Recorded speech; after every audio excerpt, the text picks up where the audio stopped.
What's happening, everyone? Welcome back to the channel.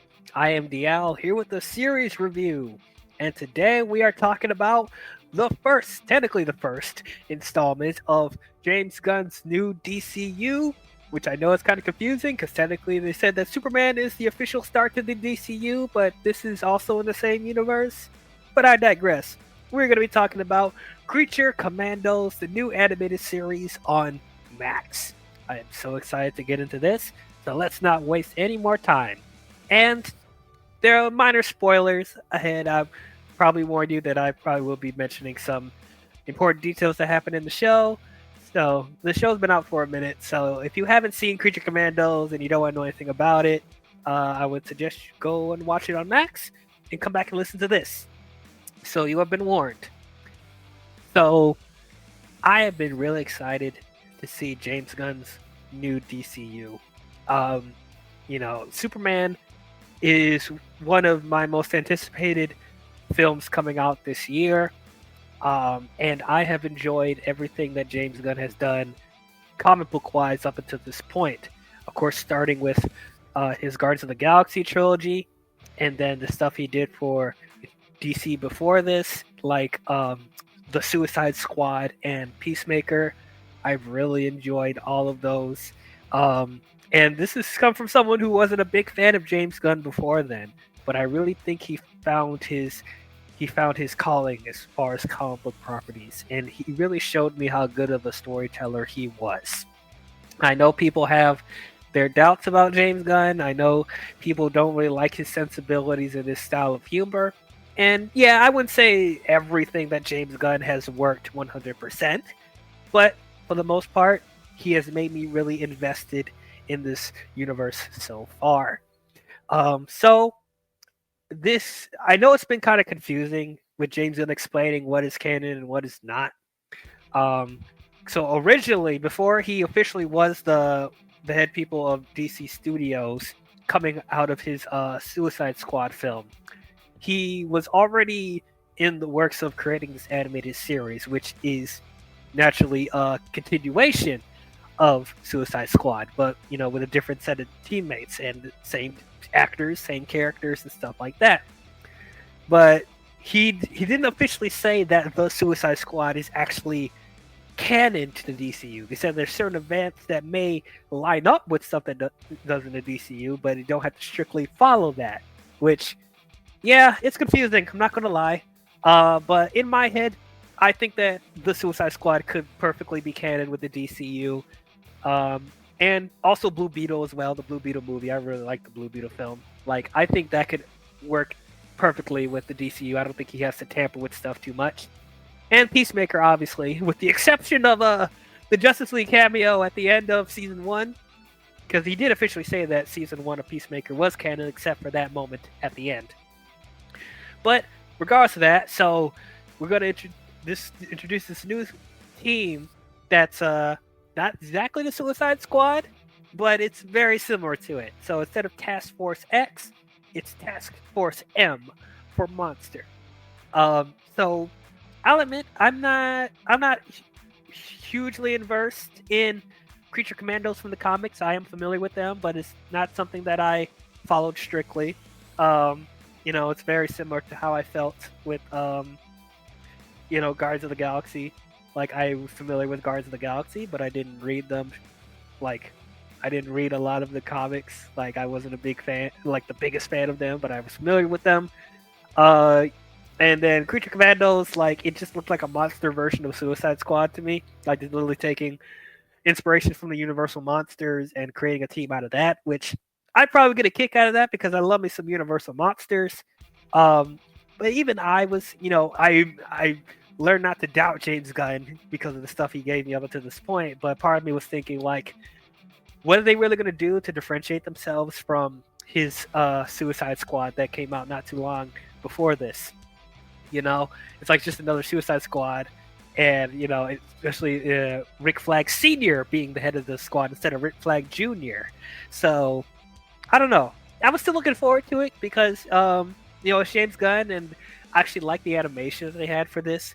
And And I thought it was interesting that he was going to have animation and video games be part of the DCU. So I'm interested to see how he's going to handle that. And I love me some animated stuff. And in a world where people treat animated properties as second-class citizens, like it's good to see that James Gunn is not completely ignoring animation, or it actually appreciates animation. But regardless, I was looking forward to it. Seeing the lineup they had here, they had Frankenstein's monster, the Bride of Frankenstein. Weasel is returning in this show as well. And then obviously Rick Flex Sr., Nina Mazursky, Dr. Phosphorus, and GI Robot. And Sean Gunn is doing Weasel and GI Robot, which is cool. We have Alan Tudyk playing Dr. Phosphorus. David Harbour doing double duty with DC and Marvel. He's Red Guardian in the MCU. And then in the DCU, he is Frankenstein's monster. This is cool. Frank Grillo, Rick Flag Sr., Indira Varma as the Bride of Frankenstein. So they had a really good cast for this. And James Gunn also saying that the cast that they're having for the Creature Commandos, they're also going to be in the live action versions whenever they bring them to live action. So I thought that was really cool on James Gunn's part, actually getting actors that will not only do the voice acting, but will actually play the characters in live action. So I was very excited about that. And also hearing that the show is also going to be an adult animated show. It's not going to be kiddie. It's going to be violent. There's going to be cursing. There's probably going to be some sexual stuff in there. So, which at this point, you kind of expect James Gunn not to be afraid to have adult content with DC, which I think that will be a good way of differentiating themselves from Marvel, even though Marvel is tapping into the adult stuff now with Deadpool and the upcoming Daredevil Born Again. So, and if Blade ever comes out, I think that was going to be rated R, but I don't think it's ever going to come out. But regardless, really excited to see this show. And I am very happy to report that I really enjoyed this show. It was such a good time. I had a really good time watching this. James Gunn, once again, undefeated, in my opinion, as far as comic book properties. And he's given me a lot of hope for this upcoming DCU. Like, I think he knows what he's doing. He's going to give us a lot of great storytelling and a lot of really good world building. Like, I'm just so happy that this turned out as good as it did. And once again, James Gunn does a good job making me invested in characters that I didn't really care about before this. He's doing a really good job with that, and that's why that's one of the biggest reasons why I'm excited for his DCU, because he is going to make us care about all of these C-level, the D-level DC characters. It's not just going to be about Superman, Batman, and Wonder Woman, but it will be front and center, but he's actually going to be able to flesh out this DC world where he will start to make more fans of different DC characters. I truly believe that. But yeah, the animation for this, I'll start with that. I really like the animation for this show. Yeah, as far as animation on Max, they do a really good job animation-wise. I think it has a good stylized touch to it, but also you can see how the designs can translate to live action. It has a good balance of the two. So I think it'll be I think I could see them translating these character designs to live action. I mean, a couple of them you already seen, like obviously with Weasel and Amanda Waller. You've seen her already in live action, and John and stuff like that. But it actually made me really interested to see how they would look in live action. But the animation just looks gorgeous. Looks really good. I'll even say this, the animation, which I don't think this is a hot take for a lot of people, but I think this has better animation than stuff like Invincible and What If, which I don't think that's a hot take for people, because I know there was a lot of complaints about the animation for both of those shows. But yeah, this animation looks really, really good. Yeah, this show is definitely not for kids. This is an adult show. It gets bloody. It gets brutal. There's cursing. There's sex. And it was absolutely glorious. At the same time, I didn't feel like it was gratuitous. I think all that stuff helped to enhance the storytelling. It wasn't there for this. It wasn't violent for the sake of being violent. Obviously you do have that James Gunn humors, his James Gunn isms here and there, and once again, I know that's an acquired taste for people, and it's even acquired for me depending on the situation. But for the most part, I thought it worked. You know, um, but yeah, I would say like starting off, if I had like nitpicks about it, like it did start off a little slow. I would say the first couple episodes, while I thought it was still good, it took a minute to get it going. But like as you keep watching on, it gets better and better and better. Um, and I think this show does a good job with differentiating the Creature Commandos from the Suicide Squad. And I think the biggest factor of that is that the characters are different. Like there's different dynamics. It's different, it's different camaraderie between the characters. It didn't feel exactly like the Suicide Squad. And with all these guys being monsters, that's another way it's differentiating itself from Suicide Squad. And I thought it was very unique for that as well. Um, but yeah, the characters, I thought all of them were really good. Frank Grillo as Rick Flag Sr., I really liked him. He didn't feel like a carbon copy of his son. He felt like a completely different character, had his own dynamics, had his own personality. But yeah, I thought he did a really good job being the straight man of the group. And he has some witty comedic stuff here and there, but wasn't too much. Like you could tell he's the more grizzled veteran of the group, and I thought he worked really well. Um, yeah, I think Frank Grillo. I'm happy to see Frank Grillo getting his time because I felt like they wasted him in the MCU. But it's good. I'm glad to see him like actually being a prominent character in a DC property. Actually giving him the attention he deserves because I do think Frank Grillo is very underrated. So I'm happy to see him doing very well in this. Viola Davis is Amanda Waller. Not much to say that you don't already know. She's obviously great in this. Love her version of Amanda Waller. Yeah, I thought it was very cool. Her design and animation looked very good, very similar to how she looked in live action. They did a really good job with that. Also, it was nice to see John again. What was it, Diebeard? What do they call him in Peacemaker? But he was pretty good. Like he wasn't in a whole lot either, but with the moments with Amanda Waller debriefing stuff, he served his purpose as far as that. As far as the rest of the Creature Commandos, in my opinion, the best character in the entire show is the Bride of Frankenstein. Indira Varma did such a good job with her character. I think she had the most compelling backstory out of all of them, and the whole conflict between her and Frankenstein's monster, played by David Harbour.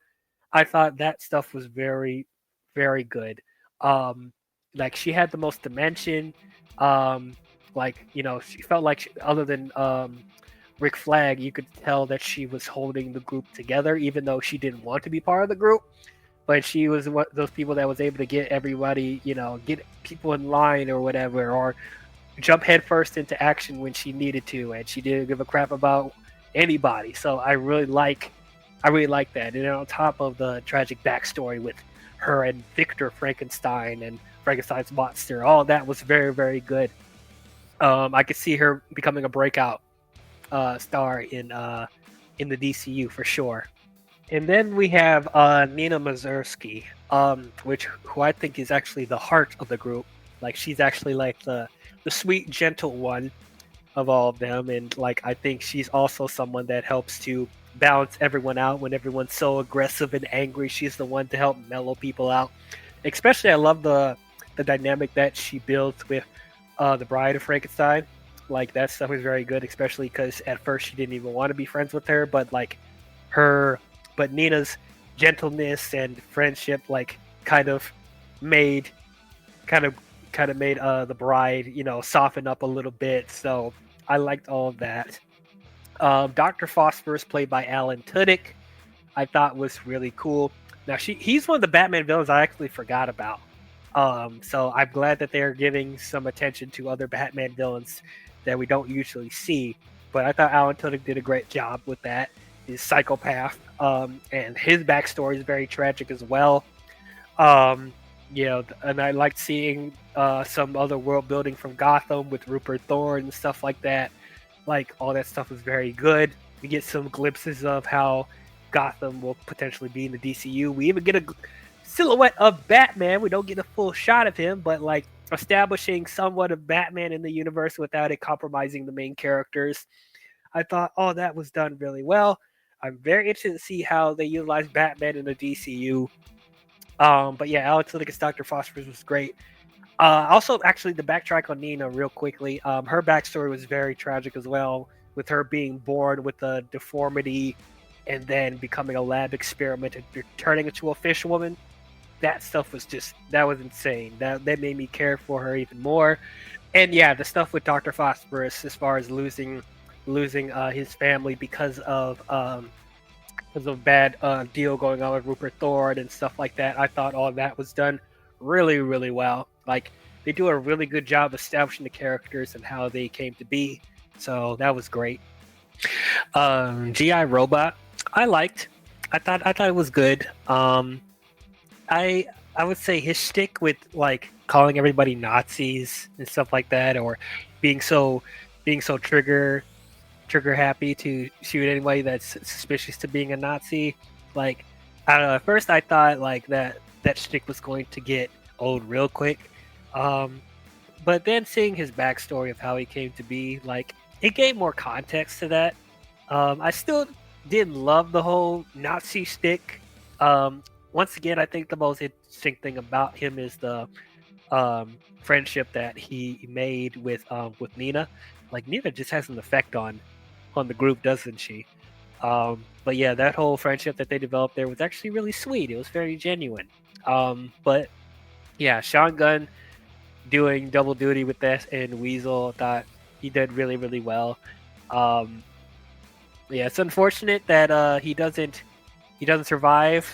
Well, actually, no, he does. He actually gets a bigger body at the end, so that's pretty cool.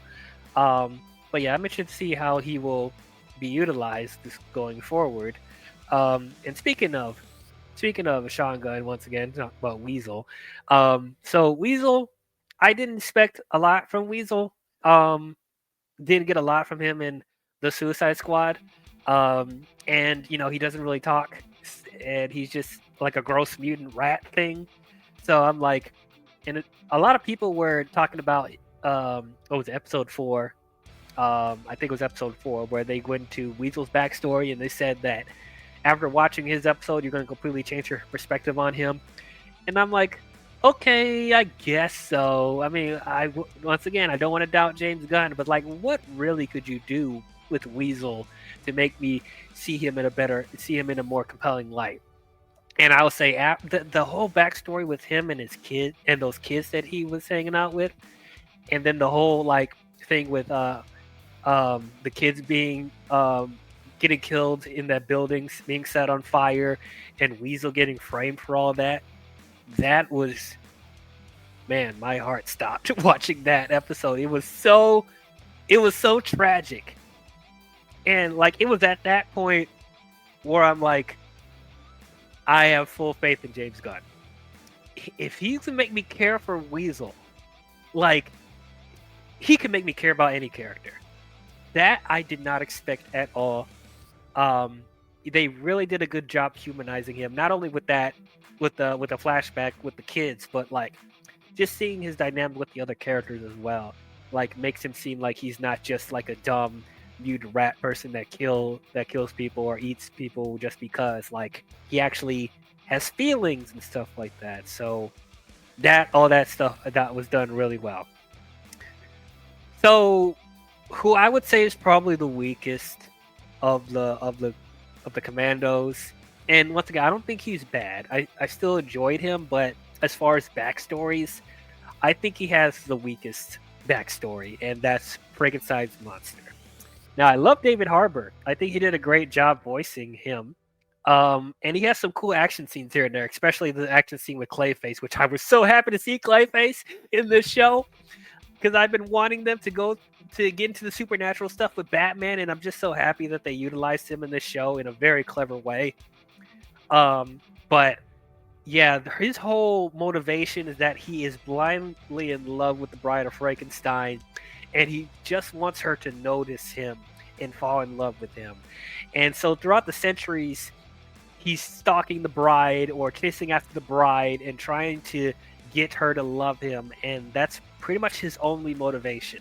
Now there's a couple of funny moments regarding that. Like he has some good comedic stuff here and there when it comes to that, but I just found that whole thing really creepy, and I had a hard time like really like getting behind this character as much as the other commandos because his motivation doesn't seem as wholesome or genuine as the other characters because they come from a point of, you know, they were put in horrible situations, or they didn't start out bad. They've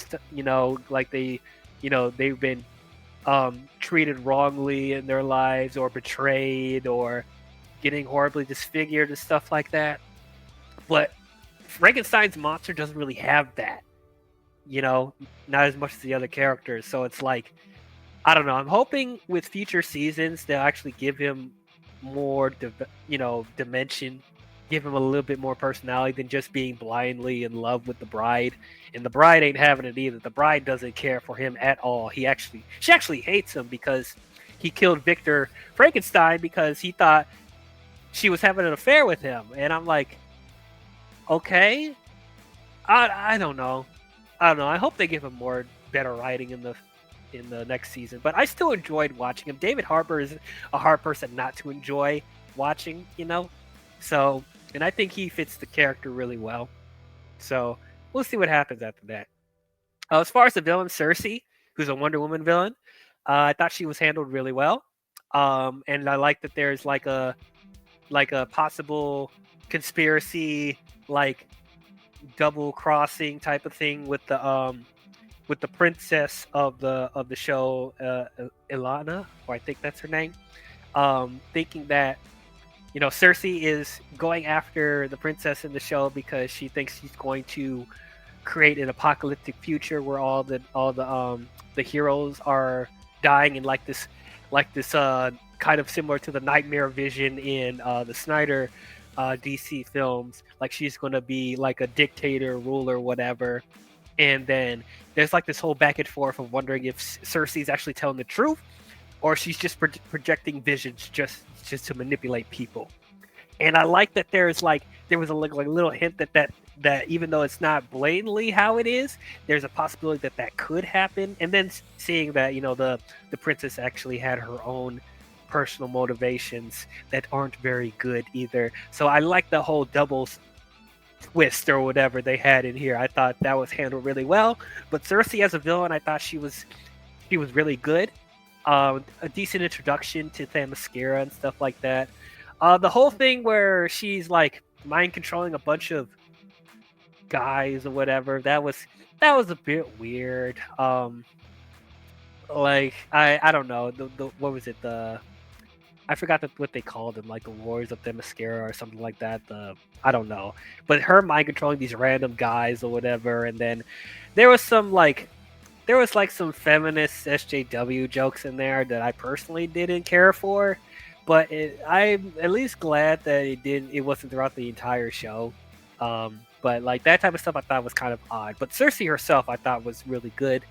I'm interested to see how if they'll bring her to live action in either a Wonder Woman movie or the Paradise Lost show that they're developing.